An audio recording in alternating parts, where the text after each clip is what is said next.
mini project when.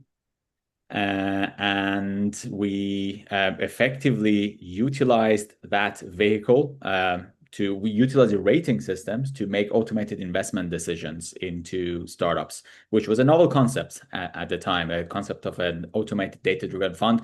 One of the first, if not the first in the UK back in the day, that this was, by the way, before the whole AI buzz and the whole world talking about AI and kind of making investments, leveraging AI, etc. So that experience actually was truly an exceptional one because both as a startup co-founder slash operator and VC investor, it gave me a pretty unique perspective into things. On the one hand, on the startup side, I was faced with the same challenges that startup founders and co-founders face in terms of fundraising, running a business, the usual challenges and ups and downs that everyone goes through. And on the other hand, from the VC fund perspective, I got to see how to effectively build a fund from the scratch and how to build a whole pipeline of opportunities, evaluate them using the systematic methodology, which obviously meant we were taking a different approach. So all of that gave me, let's say, the confidence, actually, the confidence and the courage and the knowledge and the network to take on my current initiative at Project Ventures.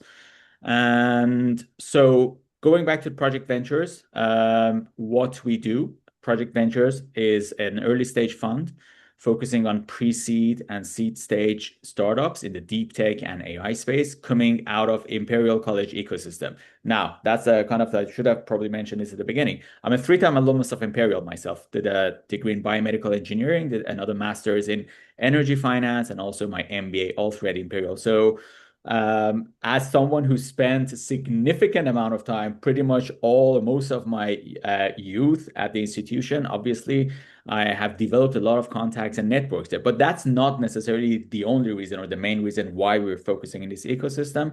It's really Imperial is a world-class institution, top-notch research, focus on innovation, home to a lot of deep tech and increasingly AI opportunities. And it's uniquely positioned in Europe and in UK as a London-based technical university with a global, strong alumni base and heavy emphasis on entrepreneurship. So that was that's defined. So how I came about this thesis, it's an interesting story. When I first started thinking about raising a fund, like many other people, goes back to 2 years ago. Like many other people, I was thinking about AI. The whole world was thinking about AI. How do we kind of did the whole AI thing is reshaping every industry, etc. So I started thinking that okay, maybe the thesis should be around AI. The more I looked into this as an opportunity, the more I realized that actually you need to offer a lot more differentiation if you want to have a solid thesis and solid fund. And that's the point I started to look into the Imperial ecosystem actually. Because of the reasons I mentioned, and my kind of personal connections and the excellence of Imperial ecosystem in this space, I started looking into this and I actually realized there is no kind of concept of a kind of dedicated alumni-driven venture fund, which is, by the way, a model that's very popular in the US.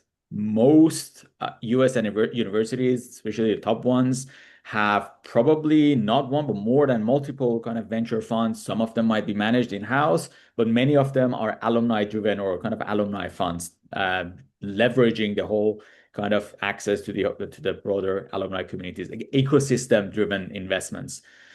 And that concept didn't exist at Imperial and doesn't actually exist to the extent that it exists in the US, in the UK or in the Europe. There are a number of university-linked funds. There are some universities in Europe and UK who have done that or are doing that, but it's not as common. So that actually became a real, I effectively identified a real gap, a niche, to pretty much focus the thesis on the fund on. And naturally, because of the Imperial strength around deep tech, the thesis evolved to capture a much broader kind of universe of companies, deep tech and AI. And what we're really interested in is companies at the intersection of deep tech and AI, not necessarily the generic LLM wrappers or AI startups that we see a huge number of them these days.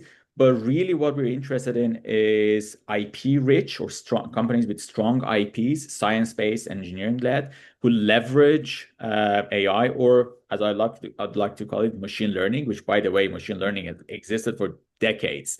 The buzzword AI has become mainstream and popular over the past 2 or 3 years, thanks to the ChatGPT revolution or Gemini or Claude, all the other, the usual, the models, the popular models that have come to existence. But ML or machine learning has existed for decades. And I see that as an enabling technology that is now allowing deep tech, which means R&D intensive companies to accelerate their growth, something that was a bit of a challenge a few years Mm-hmm. ago. And that's why a lot of VCs stayed away from deep tech or hardware companies who kind of had a hardware component because of the scalability challenges. But we're seeing these days with the advances in technology, particularly in AI and other technologies, those type of challenges are disappearing and those life cycles are becoming shorter and shorter. So, long story short, that is how kind of we came about this thesis in deep tech and AI from Imperial. We're particularly interested in companies who apply AI or kind of these advanced technologies in particular industry verticals such as healthcare, such as financial services, climate, energy, increasingly see opportunities in space tech, defense, security, etc. But that's kind of we really are looking for those industry specific or vertical applications in that sense. So that obviously combined with my personal experience as both startup operator and investor, as well as kind of my experience as mentor in different accelerators, having built that rating tool and launched that previous fund gave me all the tools, networks, and the know-how of doing this. And that's how we came to existence. And Project Ventures is now actually live as a fund. Although we're still early days, we are still actively raising, but we've started deploying on a selective basis as we grow in size, and we will be accelerating activities. So that's kind of how we came about to. Wow, that's a great intro. Thank you for this great intro. Yeah, for everybody who joined, like I see in last 2 minutes, like more than 15 people joined. Welcome to Mar and Friends webinar series, episode 6. So as the title says, we will talk about deep tech, AI, community-driven investing. So now since we talked a lot about AI and deep tech, and already you explained a lot of things about the project ventures and everything. So I would like to know, like, how do you cut the noise when it comes to AI? There are a lot of things around. So how do you cut the noise and identify the real opportunities in the market? Yeah, that's a good question and real challenge, especially in the past few years, as I kind of alluded to briefly with the whole AI becoming kind of mainstream. The buzzword is commonly used by anyone and everyone, and pretty much every pitch deck that we see these days uses the word AI. So everyone is using AI. So naturally, there is a lot of hype and there is a lot of noise. Like any other technology cycles, we're going through that hype cycle as well. But as the dust settles, we are now seeing more and more companies who are really finding real world applications for AI. And that's why we are particularly interested in the application layer. With the AI infrastructure being more widely accessible by pretty much everyone, and LLMs becoming more commoditized over time, we're seeing the value being shifted upward into the application or the commercialization layer. And that's kind of one way of navigating around the hype by focusing on those core applications in particular industry verticals, as I explained in our thesis. Another kind of point to cover is the deep tech aspect of it. When we look at deep tech opportunities, they naturally come with a stronger moat and stronger defensibility compared to pure software AI companies. They often have maybe a hardware component, a patented component, a strong IP, which has been created on the back of kind of deep sciences or engineering-led kind of research. and often coming out of these university spaces. And that's another reason why we're focusing on Imperial.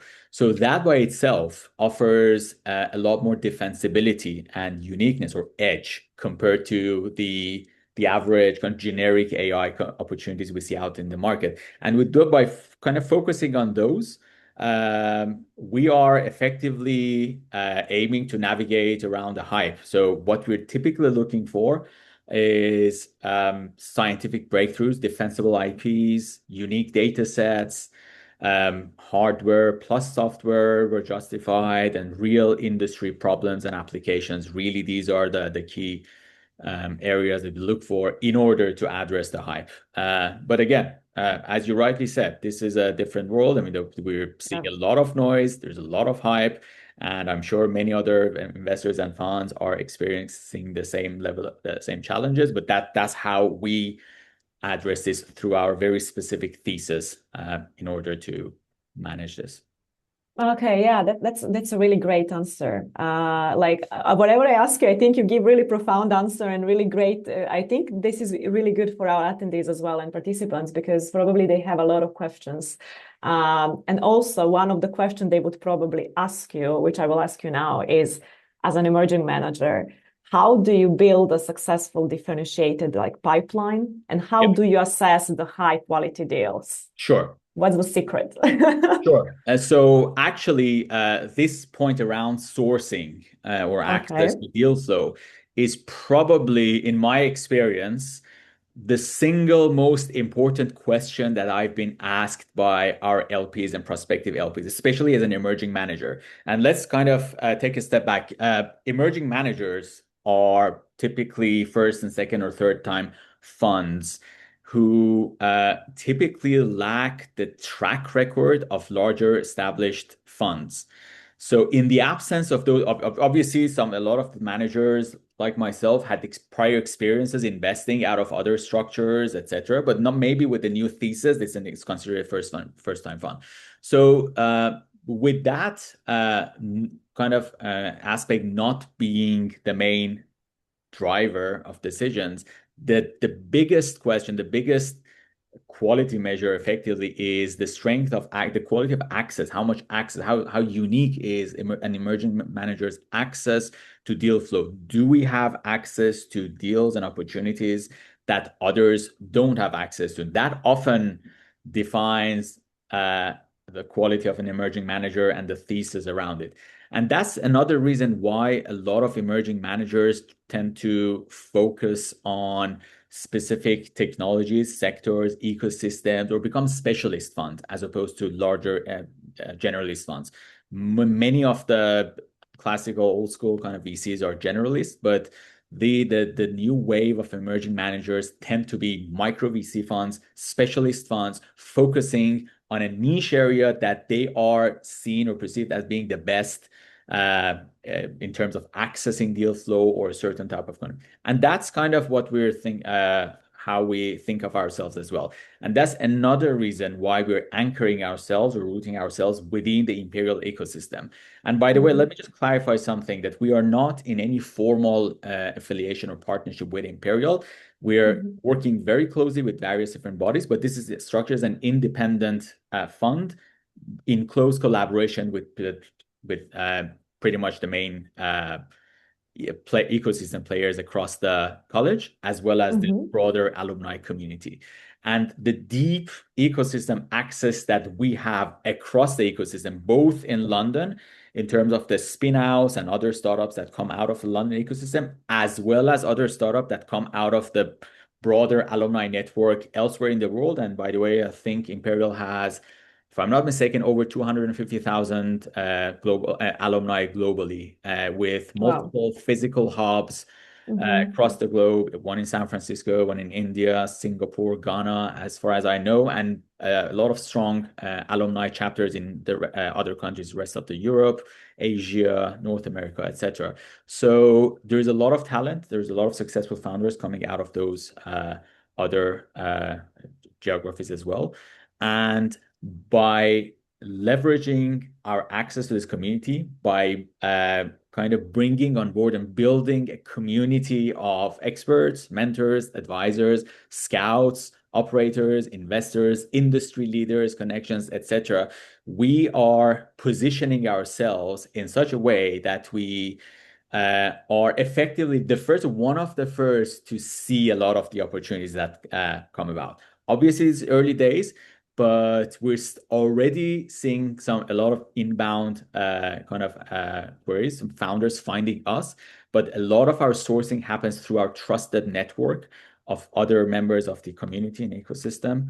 And a lot of the other opportunities come about our relationships with different accelerators, departmental or cross-departmental initiatives. And there's so many of that at Imperial. And interestingly, the thing about the Imperial ecosystem is that there's a lot happening, but a lot of these initiatives are siloed, and not everyone in the outside world sees the whole universe.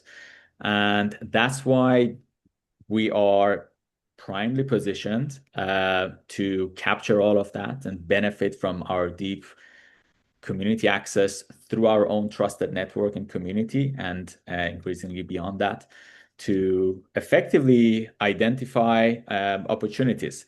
Now, how do we make sure the quality is there? So we've designed a multi-stage systematic kind of screening method or approach, where we obviously, initially we screen every company that comes through in terms of their fit against our thesis. We are then leveraging our experts and advisors to provide inputs and opinions, both in terms of the commercial viability of opportunities we see, and as well as technical viabilities, followed by detailed, deep due diligence, which again leverages our access to specific advisors and experts in our community. And that's, again, another strength of this opportunity. I mean, we're talking about the sourcing advantage, accessing deals, where we offer early in identifying, discovering opportunities, but at the same time, we have access to a large and growing community of experts who can provide opinions and contribute to the due diligence pre-investment, and also support, mentor, and connect companies post-investment as well. And often, a lot of these individuals have incentives beyond the transactional relationship that many funds have with their advisors, because of this ecosystem and the emotional connection between the other alumni and the founders. It's brand recognition. And also founders also feel like we are coming from the same community. We're from the same family. So they don't necessarily see us as an external fund who is trying to kind of make the most out of this deal, etc. They look at us as collaborators, someone who can with whom they can build a long-term relationship and actually leverage our access to the wider alumni community in order to add value to them. That's how we effectively look at it. Okay, I think we have two questions now. Maybe we can answer now, if you're okay. Yeah, so I think then there is a misuse of the term emerging managers. Then first-time GPs probably would work best, as Shahryar is a very experienced manager, so his advice around network deal flow does not apply accurately.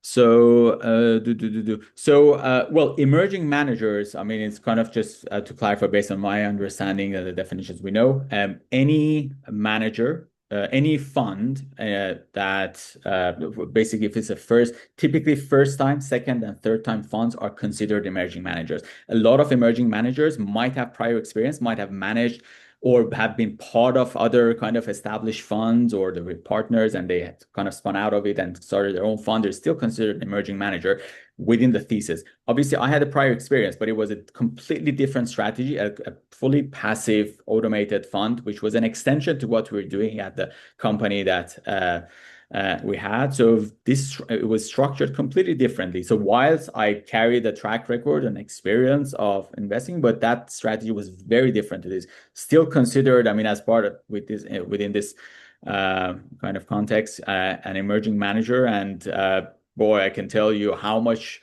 I'm learning myself through this whole experience. And no matter how much experience and track record you carry with you as an emerging manager, as a new fund manager with a new thesis, there is a whole universe of challenges that you need to tackle and I'm going through that phase as well. Thank you. Thank you for answering that. And we have another one. Could you share that initial screening process you used to identify real opportunities? So again, without going into details of things, I would otherwise going to take a whole Yeah, session. We exactly. have, like many other VCs, we have our own version of scorecards or a kind of a method of, or area that we look at with certain weightings assigned to it, depending on how we look at it. But at high level, we're looking for, at least at the initial stage of things, we first of all we want to make sure the companies we evaluate are aligned with our thesis. They have a strong kind of IP component, consider deep tech.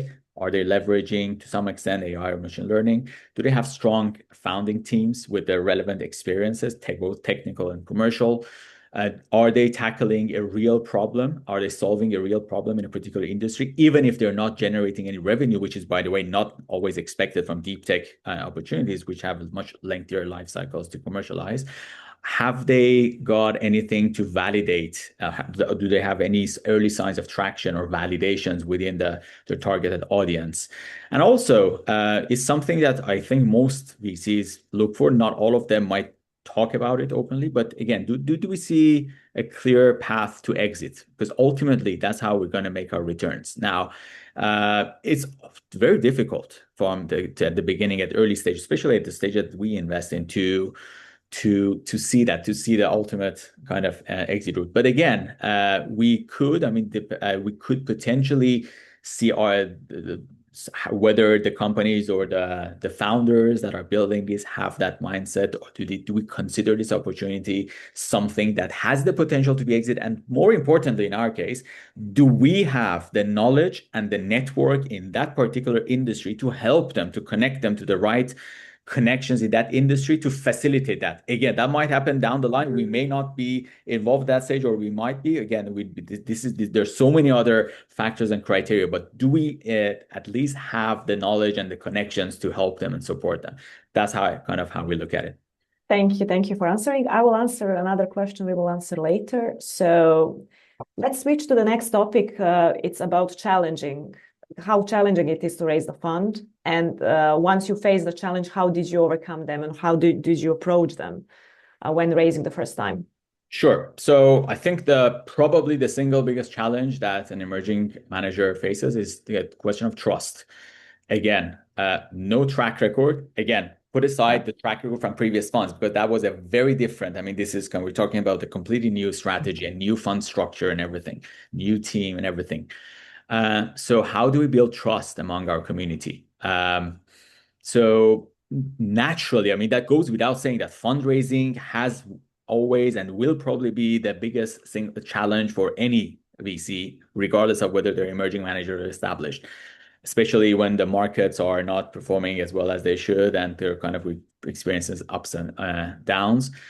But again, it goes back to the question of trust. How do we build trust amongst our community? And often, as an emerging manager, the first group of LPs slash investors are people who know the manager personally or in some capacity, who can put their faith into that individual or individuals. If we're talking about multiple kind of GPs, in my case, I'm a solo GP, so naturally I'll be carrying most of the weight.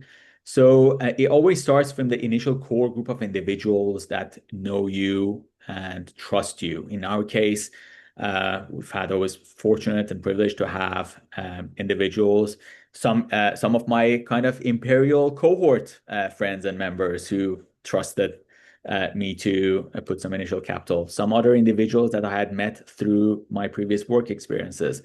Some individuals who have been introduced to through other trusted individuals or investors, etc. So usually to initiate this, I mean, it starts off with the people that know you and believe in you before kind of getting to thesis. But at some point sooner rather than later, we need to show our worth. We need to show that we actually have the credibility, the access, and we're able to make the right investments, and we have the Yeah. right strategy and thesis. As you go beyond that initial group, you need to prove that. And therefore, a couple of other things become the challenge. How do you structure a fund? What's the optimal Exactly. kind of fund structure that could accommodate a wide-ranging LP, some experienced, some less experienced, institutional, some individuals, etc. And how do we actually start investing even with a smaller chunk of capital before we raise the whole fund, in order to prove our access, to prove our point in terms of the thesis that we're pursuing, etc. So those naturally become the challenges, and obviously we need to have the right thesis. The thesis naturally evolves. I know very few emerging managers who started off with the initial version of the thesis and stuck with that same thesis. Naturally and organically, the thesis evolves.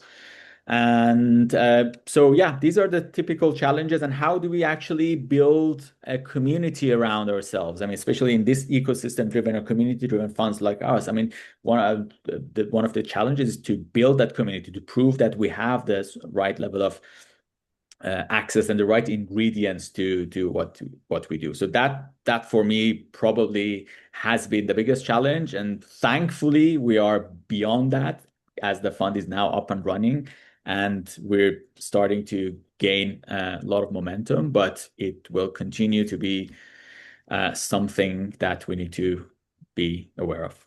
Yeah, brilliant, brilliant. So basically, regarding assess and structure, because venture has traditionally been hard to assess for many investors. So how did you structure your fund, since you mentioned that, and Yeah. how do you broaden the participation of multiple investors with a smaller ticket size or different kind of things? So Yeah. So besides everything that I explained in the previous question in terms of trust and fundraising, structure, I think I alluded to as well, was another big challenge, a big question mark. Where do we domicile the fund to begin with?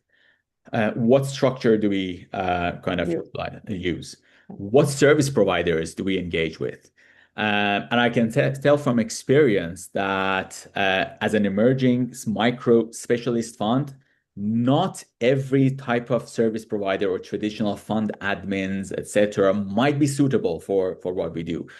Uh, with the previous fund, the automated VC that we launched, we went down the route of engaging with traditional kind of fund admins, law firms, etc. We did things the old school way by kind of engaging. We ended up paying a fortune. It worked, but it wasn't the most cost-effective and efficient way of doing things. Nowadays, we are lucky again with the advancements of technology. There are many new platforms that have come to existence, who many of them are specialized to support emerging managers. They offer the fund administration, the infrastructure that every VC and every manager needs, so that the manager can focus on what they're effectively paid by investors to do, to source, evaluate, and make the investments and help the investments grow. And in that sense, I mean, we again decided to, after having explored various different options and structures, we decided to structure the fund as an English limited partnership fund in the UK, given that I'm based in London in the UK. So it made sense to be structure the fund close to where I'm domiciled. We engage with a fund administrator called InfraOne, which is a fund admin arm of Allocator One, which is a well-known emerging VC investor in Europe and now globally. And they've recently launched their fund admin business in the UK. And they basically offer a one-stop shop for emerging managers like us.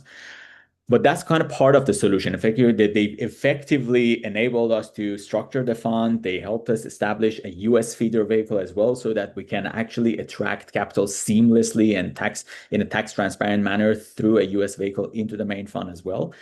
But like many other kind of structures, there is usually a constraint on the minimum ticket sizes. So again, in our case, the fund typically accepts tickets starting at 100K into the main fund.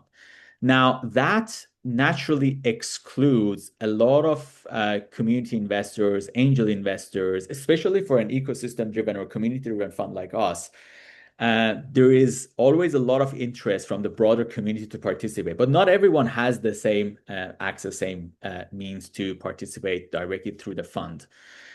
And that's where Maro actually kind of comes into the picture. Having looked for so many different ways, structures, different approaches to enable access to a wider community, I was lucky to meet you guys, and effectively, we decided collectively to create a dedicated SPV vehicle that rolls up to the main fund, but allows us to pull in and aggregate much smaller tickets than otherwise the fund would have accepted. Obviously, in a compliant way, making sure the investors are categorized correctly and kind of classified correctly, have the right kind of knowledge of the risks and everything. But that actually became a game changer for us because all of a sudden it opened up access to a much wider universe of investors. A lot of first-time angels or first-time fund investors, effectively, or experienced angels who were looking into getting into the fund investments, but they don't necessarily have access to the larger, more established funds. And this effectively transformed the way we kind of enable our community to participate. So, and that has proven to be very successful, particularly with our angel and community investors from Imperial, but now increasingly beyond that, because we're not exclusively raising from those Imperial investors, although that's naturally is a bonus. And yeah, that effectively solved this long outstanding question for us in a very neat and clean way, because it effectively there's a single entity that subscribes to the fund, but underneath that we have a large community of investors. And for a fund like us, where community is at the core and center of it, this has been a big kind of game changer. Besides the high quality and world-class service that we are already receiving from fund admins, I think all of these structures combined have given us a pretty strong advantage and access point to investors. Thank you, thank you. I'm happy, and this is like really detailed explanation of how actually everything goes. And I'm thankful that basically and happy that Mara helped you onboard multiple investors, and now that your fund is growing. And since you mentioned investor types and everything, so what types of investors are you looking to bring, and how they can get involved? Yeah. So again, naturally with emerging managers, there are certain type of investors who are better suited to this fund. I mean, the kind of a lot of the institutional investors, pension funds, etc., typically invest in much larger, more established funds. So they don't necessarily always look at emerging managers. But individual investors, high net worth, angel investors, exited founders, as well as family offices are probably the sweet spot for an emerging manager like us. And so far, we've had a lot of success raising from these individuals and single family offices at this point in time. And now starting to engage with some fund of funds who actually are specialized in backing emerging managers. Because remember, not every fund of fund has a mandate to back emerging managers, but there are an increasing number of those in Europe and US and the rest of the world who are specialized in that. So in that sense, we have a very broad kind of audience, but at this point in time, and I guess for this fund one, I would expect angel investors as well as family offices to be the majority of kind of LPs in the fund. As we grow in size, we'll be looking at other endowment funds as well as other institutional or fund of funds who could potentially provide a more strategic capital to us as well. Yeah, amazing, amazing. So that sounds good. And you mentioned a couple of times community, and we have also community in our title of the webinar. The importance of community is huge, right? We have also our Mara Club when it comes to Mara. And I would like to know, what is your goal when you are like launching a fund and everything? Like, where is the community going there? And how do you think about that? Yeah. So it is part of our core thesis and strategy to leverage our community. Ultimately, that's probably one of the edges that we bring. For us, community has multiple folds. I mean, we at Project Ventures are effectively building different layers of communities. We have a community of experts and mentors. We have a community of investors.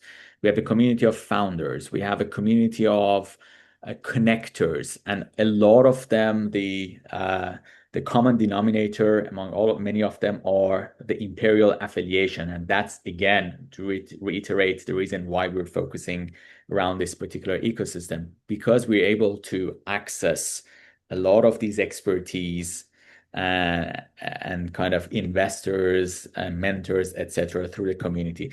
And that's where we drive a lot of our value. When it comes to sourcing, we're relying on our community. When it comes to evaluating opportunities, we're again bringing our community. Not everyone, obviously, those who have the expertise and the knowledge to do so. And more importantly, beyond that, when we make the investments, post investments, that's actually the true kind of differentiator, the value add that we can bring through our community. There is no shortage of experts and industry leaders and mentors, investors, etc., through our wider community who can add meaningful value to our portfolio companies. Now, again, I'm conscious that every fund, every VC fund aims to do that. And I'm also from experience, I can tell not every VC fund does that successfully. A lot of the times when it so happens that they write a check and I mean they try to help, not so but it's not always successful. Obviously, we have multiple something we have multiple VCs, some of them lead investors who take that role more prominently, and there are other kind of co-investors who take a backseat, etc. But again, here in this model, really the real differentiator is again, I think I alluded earlier on, the fact that we come from the same community as our founders, as alumni of the same kind of university, and we're bringing or leveraging the access we have to other alumni of network. That puts us in a much more kind of a friendlier and warmer sort of relationship with our founders as well, that often allows us to secure allocations in rounds that may not otherwise be accessible. And I've had kind of, especially in the first couple of investments or kind of as first few companies that we're working at, we've had cases where the company actually secured a reserve and allocation for us, even though the fund wasn't yet up and running at the time, but we're able to secure allocations because hopefully we both saw the value in this relationship and effectively allowed us to participate in those rounds. And that's for me the beauty Brilliant. of this. Yeah. Basically, the point of community and the community building and everything. Yeah. So thank you. So I think we covered most of our topics. So I will just switch back to the questions. So we have how many startups actually become successful out of the total you invest in? What are the big risks of a fund like yours? So it's no secret that VC investments, especially early stage investments, is very high risk. And there is a risk, technically, theoretically, there's a risk that investors might lose all of their capital. And that's often the statement that you see, the disclosure, the risk disclaimer that you see a lot of funds talk about. But obviously, that's not the goal here. Otherwise, wouldn't be in business. We don't expect every single company in our portfolio to be successful. In our fund models, in our projections for returns, we have been very conservative in kind of modeling this out, assuming that, let's say, over 2/3 of the companies will not return anything. And that's kind of also something that might be expected for many funds. And then again, for those who survive, who kind of remain in business, we've again applied multiple different scenarios, different kind of exit valuations, again, all very conservatively, not even accounting for any potential unicorns. Although every fund naturally looks for, wishes to have unicorns, but let's be realistic, not everyone will have it. And by the way, that doesn't mean that the fund won't be successful. There are measures we can take to maximize the potential of hitting or finding a decent number of decent multiples in our kind of exits, which could offer comparable returns to a fund that has, say, a unicorn in their portfolio. It's no different for us as well. I mean, again, as I mentioned, it's still a high risk asset class, but through our rigorous, systematic, and multi-stage screening and evaluation process, leveraging those kind of experts, subject matter experts, technical and commercial experts in our community, as well as our, I'd like to think, unique position to access deal flow, we're able to address or maximize or optimize this kind of process and hopefully make investments that could make this fund a success. But again, it's early days. And again, I don't want to mislead everyone. This is still considered a high risk asset class, but it's we're taking hopefully the right measures to bypass those risks. Thank you. And one more question. Do you have anchor investor like allocator one? We're in active conversations with potential anchor investors at the moment, especially as part of this initial stage. We have a large number of individual and single family offices in the mix, but the plan, the aim is to bring on board an anchor or strategic investor as well. Bear in mind that again, allocator one is different because we're already working with them. So again, I'll park that aside. But typically, institutional investors who tend to anchor a fund, a lot of them come in after a fund manager proves that they're able to raise a fund to start deploying, etc. They often come in at later, sometimes later. Sometimes some of them are willing to take the early risk and be the first check into the rounds. That's obviously something that we see as well. But again, we're building a pipeline. We're following a systematic kind of approach to build the fund, to bring on board the initial group of believers and investors to start investing, to show our worth. And as we grow, we bring on board larger, more institutional grade, more strategic investors into the equation as well. And by the way, this is only the beginning. We're talking about fund one. And for me, this is not the end game. This is hopefully a first of a series of funds which will grow in size, in scope, in team, etc. And that's why I'm in this business. I'm not looking at this as a one-off initiative to do this and then let go of it. So this is we're there's steps to be taken. Nice, nice. Well, good luck with that. And definitely, like, we are all voting for you. I will just have one more last question. Sure. What are the key takeaways, like three takeaways that you would like? Because some of people were joining later, some, okay, actually, we have one more question, but like maybe three key takeaways for our audience. So again, going back to my experience, first takeaway is that this is not an easy job. We are emerging managers are like founders, startup founders, with a big difference that founders often have a concrete product, a tangible product that people can, even the MVPs, etc., can be looked at and evaluated. Whereas in fund managers, emerging managers, they're working with a thesis initially, and our product is down the line will be our portfolio and how we apply that thesis. So it's a bit more difficult to prove that. So that's why that element of trust will become crucial in raising a fund. So it requires patience, agility, same qualities founders look. I mean, we need to be able to navigate a lot of challenges. We will naturally have a lot of ups and downs. We need to be open to feedback, be open to kind of evolving and updating our thesis, not falling in love. I often give this as an advice to founders who some of them tend to fall in love with their initial idea that they came up with, and they think this is the kind of the ultimate killer kind of solution. But down the line, they need to be open-minded. Sometimes that initial idea may not be the right one. So being open to that, same applies to us. Being open to how the market is evolving and being open to evolving our thesis accordingly. So that's kind of another one. Also, being kind of open to giving a try to and kind of the platforms or other service providers that are effectively created to address the challenges for emerging managers, as we did. I mean, this is a big question mark for a lot of founders. There's many of them obviously mentioned the two that I'm working with, including you guys, but this is something that there are solutions these days for emerging managers. If there is an aspiring emerging manager who wishes to raise a fund, obviously Mhm. that should be the least of the problems because there are service providers that can address that.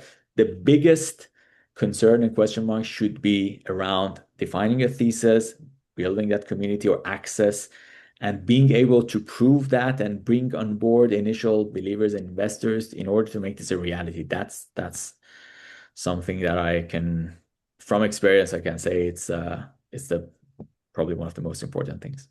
Thank you. And yeah, one more question. What is your first fund size? Deep tech is usually expensive. It is indeed fund size. We're targeting a minimum of 5 million with a hard cap of 10 million. We look to deploy ticket sizes between 100 to 300K, which I'm conscious that it may not be covering all of the costs. That means that's why we're always co-investing alongside others. We do look to lead rounds opportunistically, but in most cases, we expect to be co-investing or following a lead investor in some cases. In many cases, actually, that where we are the first to discover, we are absolutely open to leading the rounds as well. The idea is to make a minimum of 20 investments out of this fund, up to 30 with those ticket sizes. And where the opportunity arises for follow-on investments, we're offering that opportunity first and foremost to our LPs. We can effectively help structure an SPV, and that's again that might be another way where we can work with Mara or the likes of Mara, and we can facilitate follow-on investments through that. But again, if we have dry powder in our fund, we can make a decision to follow on as well. But yes, that's a very good point. A lot of deep tech opportunities are capital intensive and lengthy. But then again, the market dynamics are shifting. We see a lot of deep tech acceleration, a lot of deep tech opportunities who get commercialized much quicker than they historically used to. And with the availability of other sources of capital, such as grants, etc., a lot of these companies actually get off the ground through those kind of grants. And then when they go out to market to raise external capital, that's where we come in. Having said that, we're typically looking for companies with valuations below 10 million, which gives us a meaningful stake in each business. So that's kind of how we look at it. And we are, again, final point. I mean, we have statistics that suggest the majority of exits, especially in deep tech and AI, happens through acquisitions. And these days, we're actually seeing a lot of strategic acquisitions.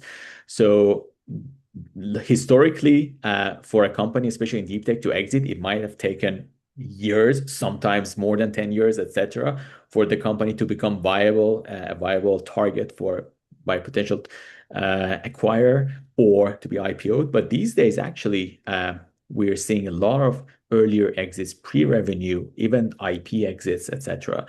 And that's something that we expect to happen. Again, in our previous experience, previous fund that we managed, we marked our first exit about 6 months after we made a seed investment. And it was a deep tech university spin out, incidentally, which got acquired by a US organization at the time. So it's have that experience. And that's one reason why we are focusing on industry specific applications, because naturally the opportunities that we look at will become strategic targets by other organizations. And hopefully that's a trend that we can benefit from as well. Wow, wow. Sounds like a good plan. And we are happy to support you on your journey again and wherever in the future you end up launching second, third, fifth, 10th fund. Mara is here to That's support the you. plan. That's Yeah, the that's the plan. plan. Yeah, that's the That's the plan. That's plan. the plan. I think things are going right way, and Yeah. you're having a good community. You know how to evaluate the situation. You have diversified portfolio, and I think deep tech and AI in general, it's going to expand even further. And of course, the importance of community. I will also mention once again that I think that's really something crucial that will be like maybe the takeaway point of today's episode of Mara and Friends series. Thank you very much for joining, for being like a great panel. And thank you all of you guys for the questions and for your time. This session will be recorded, so feel free to come back in case you didn't see some snippets on YouTube. I will post it. So yeah. Thank you very much, and see you for the next episode of Mario Friends. Okay, thank you, everyone. Thank you for having me, Alexandra. Goodbye. Bye bye.